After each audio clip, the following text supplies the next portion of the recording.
বাড়িতে তো get ready with me video করা হয় না, তাই ভেবেছিলাম একটু ঘুরতে এসে একটা সুন্দর করে রেডি হওয়ার ভিডিও বানাবো। কিন্তু এত জ্বালালে পেছন থেকে কি কোনো ভিডিও করা যায় বলো?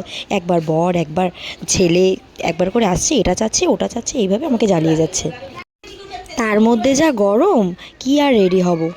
বাইরে রোদ দেখে তো আমার বেরোতেই ইচ্ছা করছিল না, মনে হচ্ছিল রুমের মধ্যেই বসে থাকি। কিন্তু এত টাকা খরচা করে বাইরে ঘুরতে এসে তো আর রুমে বসে থাকলে চলবে না, সেই জন্য বেশি করে সানস্ক্রিন মেখে নিয়ে হালকা মতো একটু মেকআপ করে নিলাম, কারণ ফটোও তো তুলতে হবে। পেছন থেকে ওরা আমাকে এত জ্বালাচ্ছিল যে আমি ভিডিওটা পার্ট বাই পার্ট করতেই পারিনি।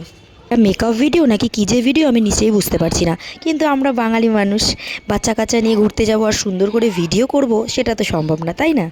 আমাদের প্রত্যেকের ঘরেই আমরা রেডি হওয়ার সময় ঝগড়া হবে না, এটা হতেই পারে না। তাই আমি প্রীতমকে একটু ধাওয়া দিয়ে বললাম তোজোকে নিয়ে যাওয়ার জন্য, কারণ ও আমাকে একদমই রেডি হতে দিচ্ছিল না। তারপরে ও আমার চিল্লাচিল্লি শুনে ও তোজোকে বাইরে নিয়ে গেল। তারপরে গিয়ে আমি যাই হোক মোটামুটি রেডি হতে পারলাম।